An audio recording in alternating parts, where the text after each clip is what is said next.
everything to deceive, confuse people. And this is what we need to keep our eyes open.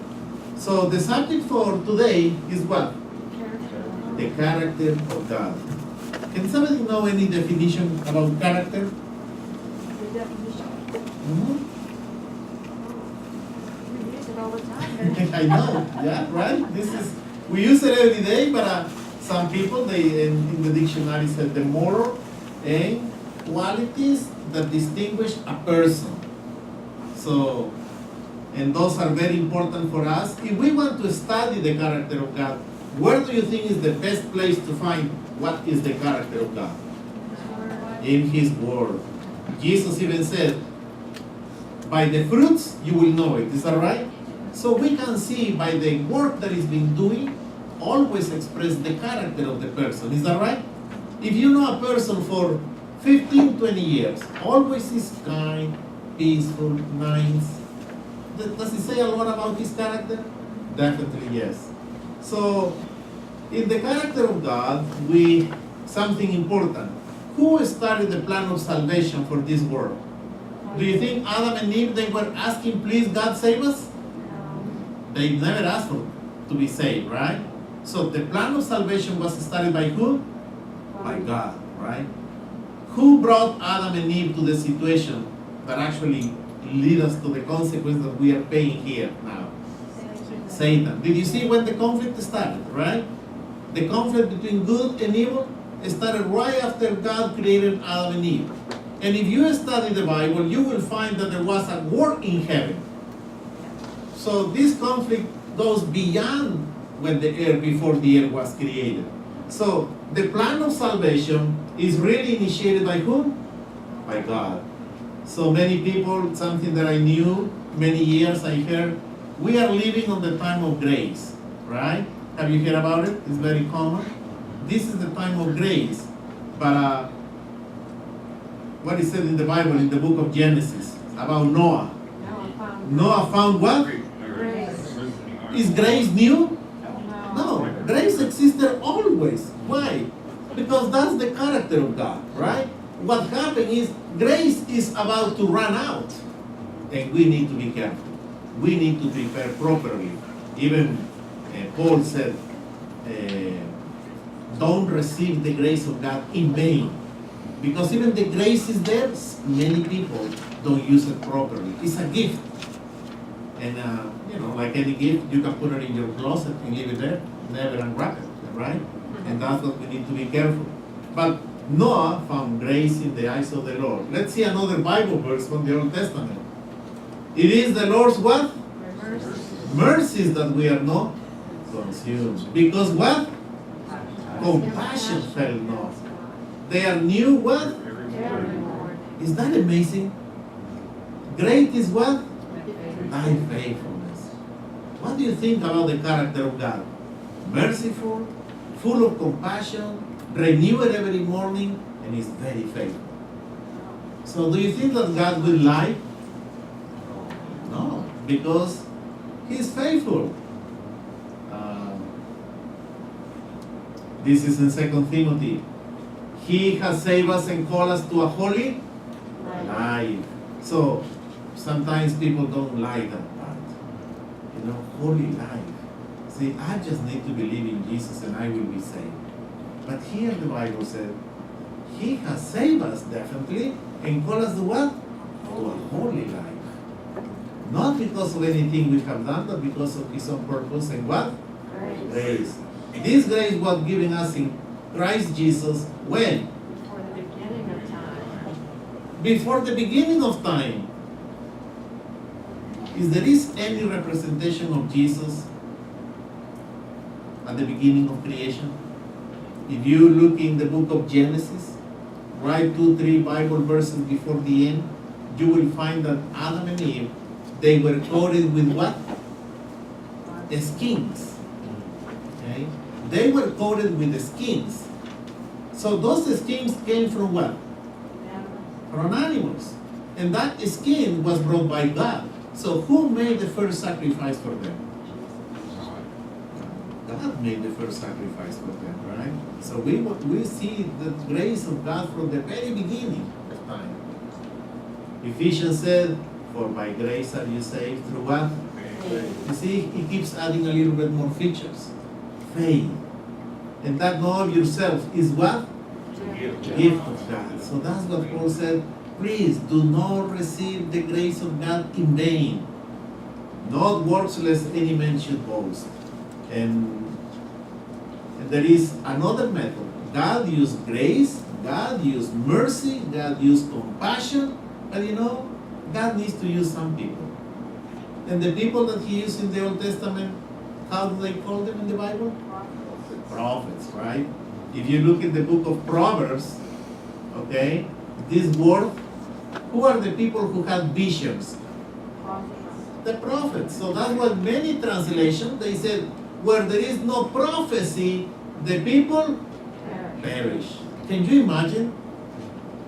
Just thinking, okay, I am 30, 40, 50, 70, 80, 90, I die, and then what else? Life seems too short, right? But if God said, I'm going to give you eternal life. There is going to be a struggle on earth, but I'm going to give you victory. Do you think that gives you peace, comfort? When he said, in this new earth, you will have strength, you will have immortal life, don't you say that gives you peace, rejoice? So that's what is important, prophecy. So prophecy was used in the Bible and still is used right now. And it's very important. Probably now it's more important than ever. And look at what he said in 2 Chronicles. Believe in the Lord your God and you shall be established, mean firm. Believe his prophets and you shall prosper. Is that a good promise? And here said another one, Amos 3:7. Surely the Lord God does what? Nothing unless he reveals his secrets to his servants who? Prophets. So God is going to do something without telling the prophet, so the prophet can communicate to us. He will do nothing. He will just communicate to the prophet so he can tell us. That's such a great love he has for us.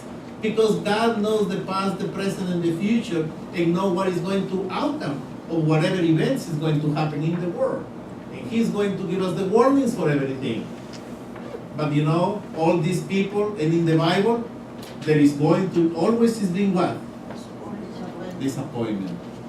Because sometimes we expect something, but the reality is different. Have you experienced disappointments in your life? Right. Especially when the family start growing, sometimes you are a child, little disappointments. Then you become a father and mother, Then you become a grandma, grandpa, Tell about disappointments. So, but disappointments, this is what is important. Is God's way of telling us what? I got something better for you. What he said? Be patient. Live your life with the things that I'm giving you today. You see, disappointments are very important. And you know what? Disappointments happen not because God wants the disappointments. He knows our limitations. I tell people, how much of our brain do you think we are using right now? We said, right? 10%. Do you think God is merciful to expect some errors on our side?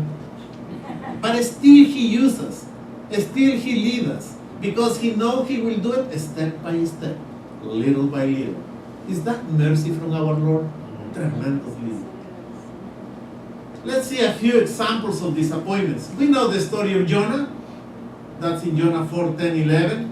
God teach Jonah a lesson. Jonah had a disappointment. Is that right? God said, go to Nineveh, given the warning that I'm going to destroy them. Yeah? You know the story, what happened? Finally, after all the struggles, being 3 days in the belly of this big animal, he finally decided to go. He gives the warning, and what happened with the people from Nineveh? Turn around, they repented. And what happened? What happened with Jonah? Why you didn't destroy them? he got to the point, I'd rather die. Did you see? Is that a disappointment? But look at what God said.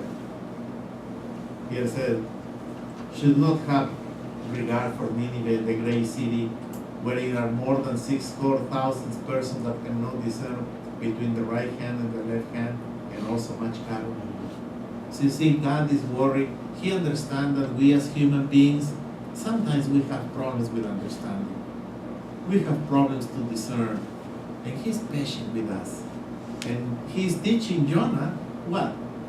To be merciful, is that right? To have compassion, to be patient. But what experience for Jonah, definitely. This is the experience that Jesus, how many people Jesus fed according to the Bible at some points? Thousands of people. Thousands. There was, some of them they say 3,000, other 5,000 just only in that also. Can you imagine how much people Jesus fed and followed Him? But there was a point when people little by little, they were leaving Jesus. They were abandoning Jesus. And that's what Jesus said to the 12. That was the only one who they were left with Him. Do you also want to go away? And Peter, Lord, to whom shall we go? Right? So do you think that Jesus felt the disappointment? You know, how much work He thought that He got thousands of people following the truth. At the very end, He ended up with 12. But that's not all. At the very end, Mark 14:50 said, and they all, and what? Fled. They ran away. You know, when pressure comes, when threats comes to our lives, sometimes we uncover that our faith was not as strong as we thought. So that's what we need to get more prepared. Because if this happened to these human beings who they were face to face with Jesus, do you think what is the risk for happening to us? It's tremendous. So that's what we need to be prepared. And look at what Hebrews 11 tell about these people. They said others had trial of cruel what? Mocking, scourging, and imprisonment. They were stoned, sawn asunder, tempted, slain with the sword.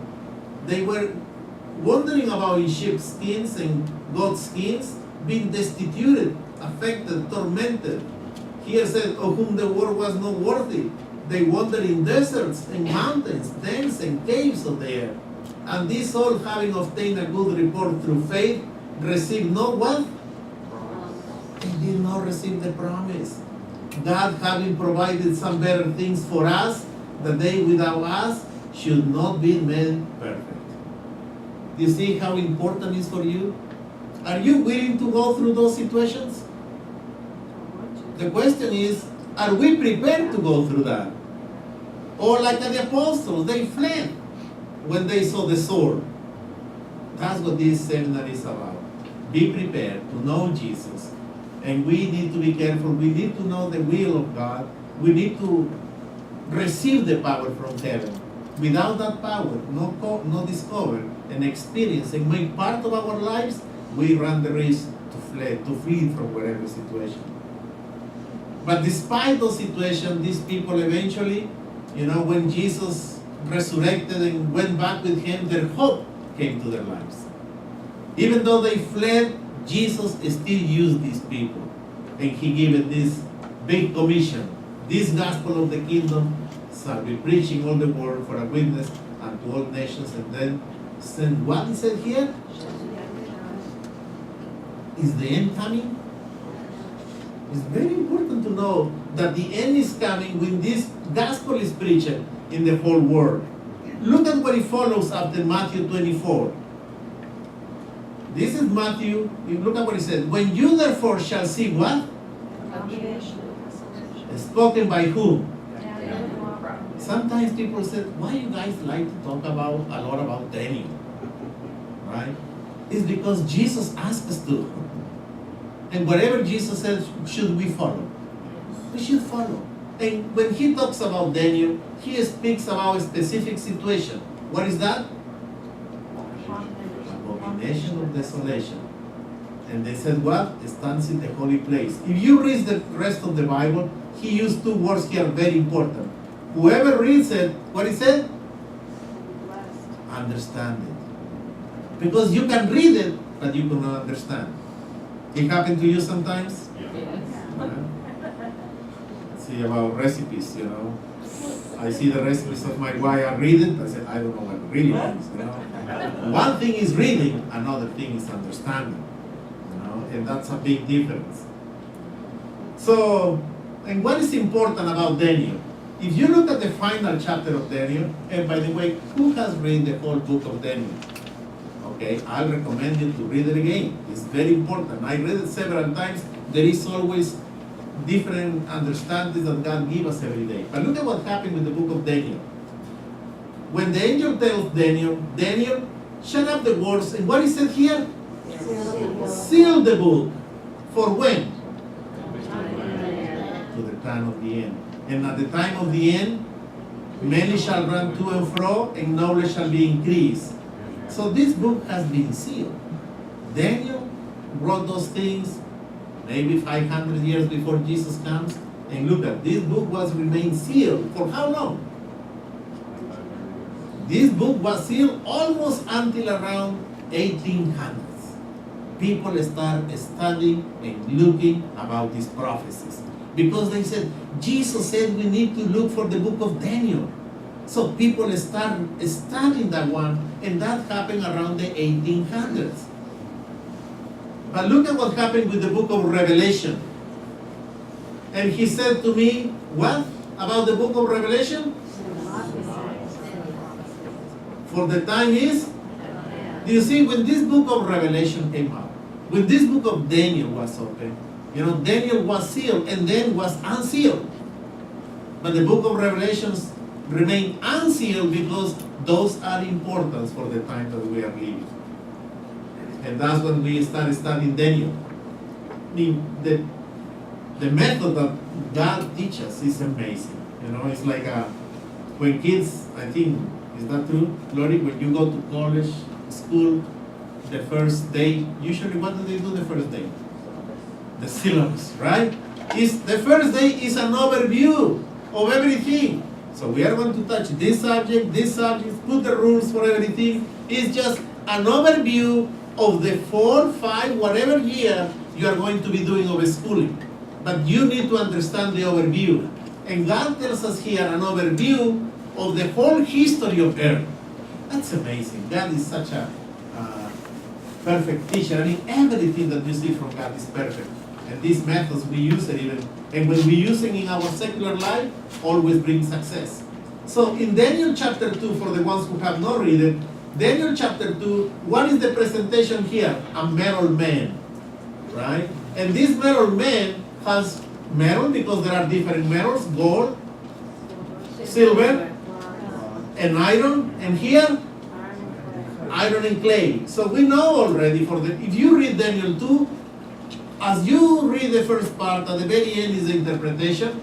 Who is the head of gold? Babylon. You can see the years, 600 years before Jesus Christ. And Daniel was announcing those things before that.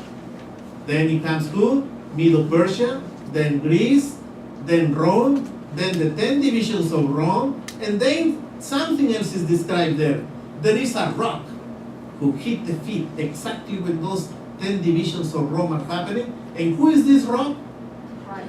Jesus Christ. Coming for second time as a king. To what? To establish his kingdom on earth. Okay, tell me. Did Babylon pass away? Yes. Middle Persia pass away? Yes. Greece pass away? Rome pass away? What's the year that Rome was?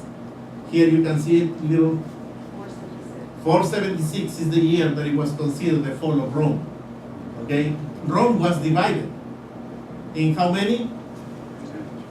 10 new countries that actually now represent, let's see, we have Anglo-Saxons.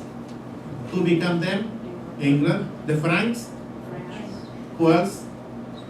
The Swedes become Spain. The Lombards, Italy, and so. There was 10. But there was 3 of them, as you read in the prophecy, who they need to be uprooted. Okay? Those were the Herolites, the Vandals, and the Ostrogoths. So they need to be uprooted. Why? Because they don't allow certain power to come out and they control. But this is what is Daniel 2. It's a big summary. Are we expecting another kingdom to rise on this world? Where do you think that we are in this? If you look at this picture, where do you think that we are right now? In the toes. Maybe we're on the tip of the toenails, right? Because these things is about to close. Jesus is coming very, very soon. We need to be prepared. But if you keep reading Daniel 2, then you go to Daniel 7. You see? It's the same symbology is following Daniel 8. But God here in this occasion, He used what? Animals. They call it beast, but it's a lion in his body. The bears, Medo Persia. Those lepers are Greece. And then comes Rome. But here in Rome, instead of talking about the 10 divisions, talks about what? 10 horns, right? And among these 10 horns, there is a little horn that keeps growing and growing. And it has eyes of a man and a mouth of a man speaking great things. And then right after this little horn, it comes the word that is said, judgment. We can just open our Bibles rather and read it in Daniel so we can understand that. Because many people think that there is going to be another power coming, but this we can see right in the little horn, it comes right after that, judgment.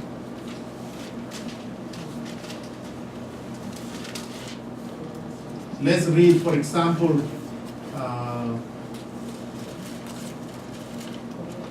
Daniel chapter 7.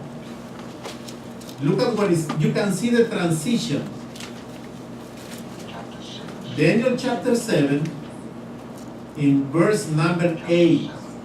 Because Daniel was going through all these beasts, but then he comes to this beast and he sees those 10 horns coming out. In verse chapter 8 said, I consider the horns, and behold, there came up among them another little horn, before whom there were what? 3 of the first horn plucked up by the roots. So those are the 3 horns that need to be destroyed. The interesting thing is, if you go to history, you will identify who those kingdoms were. And behold, in this horn were what? Eyes like the eyes of men, and a mouth speaking great things. Eyes of a man. You see, when you read the Bible, 1 Corinthians, he said, how do we need to see things going around our life? We need to see it spiritually. Because if I see it carnally, what happened?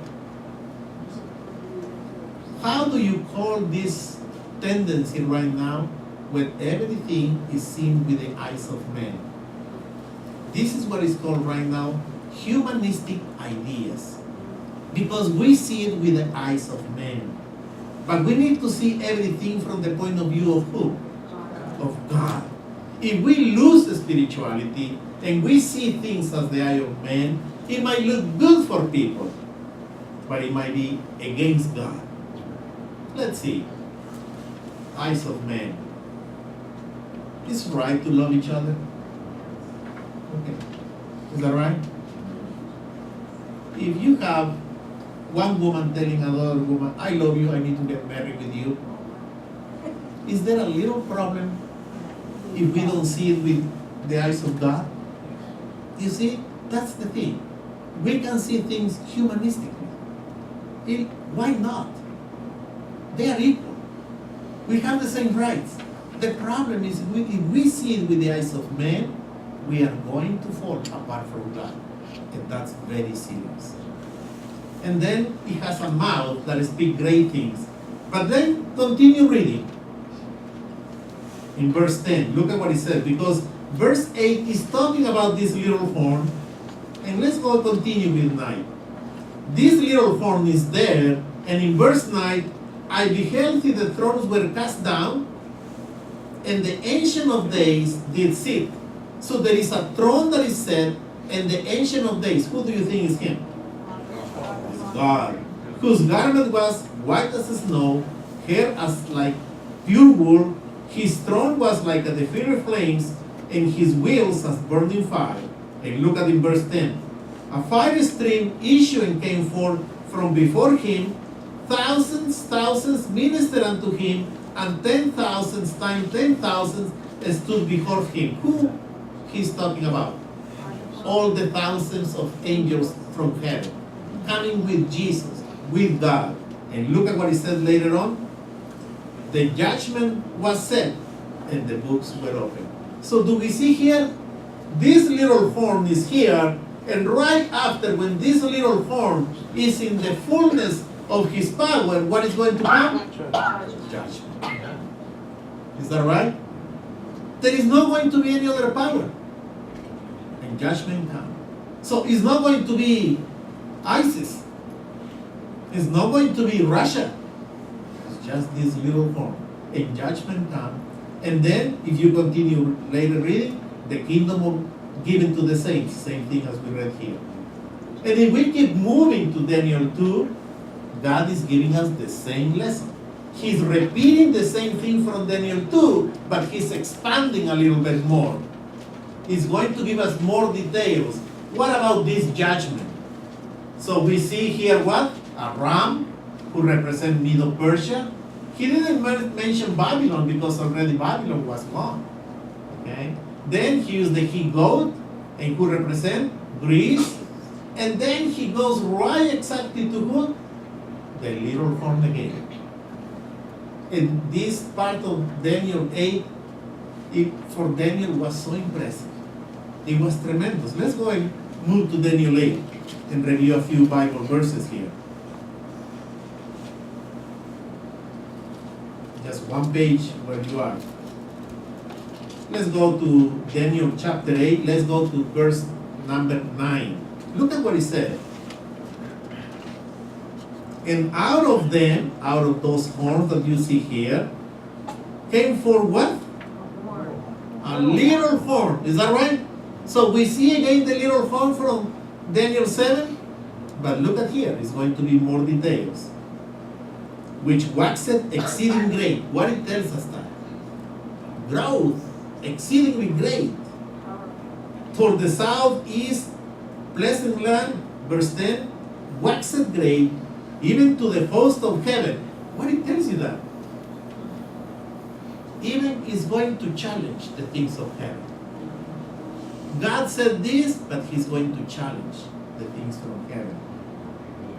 He cast down some of the host, the stars from the ground, stamped upon them, and look at what he said in verse 11.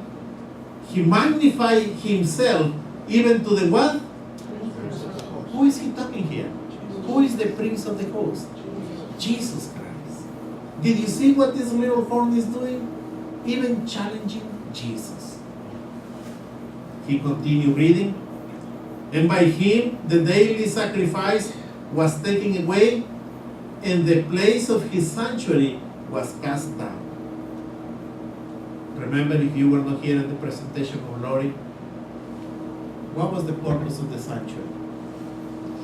The sanctuary, it was to show us the plan of salvation of God. God wants to be with his people, and he showed that plan of salvation. So this enemy is trying to destroy for us not to know this plan of salvation.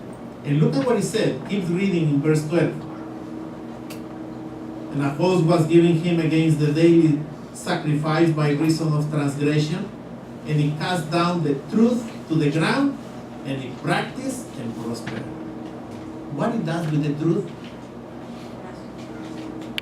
Throw it to the ground, the truth. Do you think we need to be really careful about this little horn? Because he tells us here in 7, he tells us in 8, and give us more details. Those things were really astonished for Daniel, and in verse 13, he heard this conversation.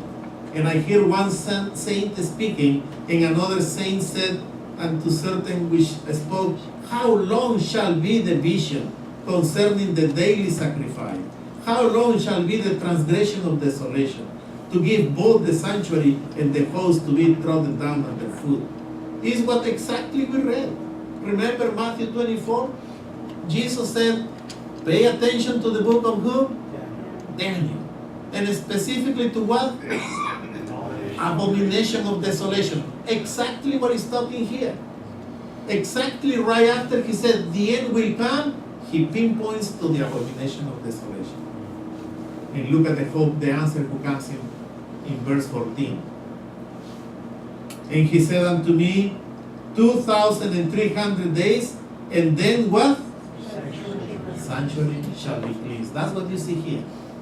This is where judgment is exercised through this symbol here for us. And we will study. And after that, of course, it comes the executive judgment. You know, when you go to court, usually you go to court right away, they give you the sentence, go to jail. No, right? There has to be arguments presented by both sides. Is that right? Most of the time there is a jury that is hearing. Then there is a deliberation.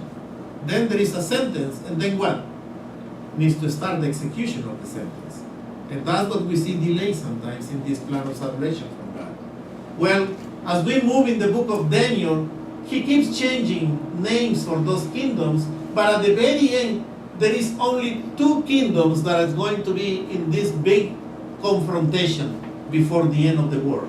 He used the denomination of King of the North and King of the South.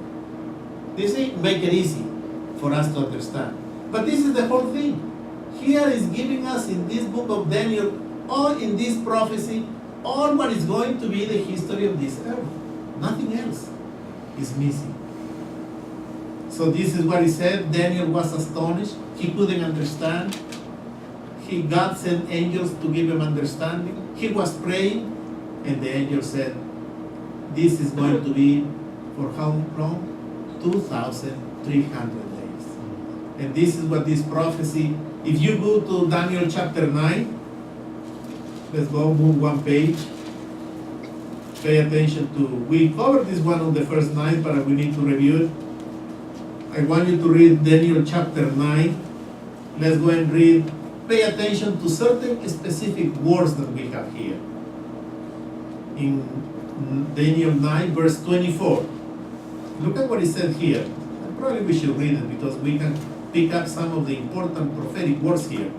24 said, 70 weeks are determined upon thy people and upon thy holy city to finish the transgression and to make an end of sins and to make reconciliation for iniquity and to bring in the everlasting righteousness and to seal up the vision and prophecy and to anoint the most holy. So in these 2,300 days, the angel said to Daniel, for your people, I'm giving you 70 weeks. And let's keep reading. Verse 25. Know therefore and understand that from the going forth of the commandment to restore and to build Jerusalem unto the Messiah, the Prince, who is that? Jesus. Is Jesus mentioned here in the Old Testament? Here is mentioned in the prophecy, in the middle of verse 25.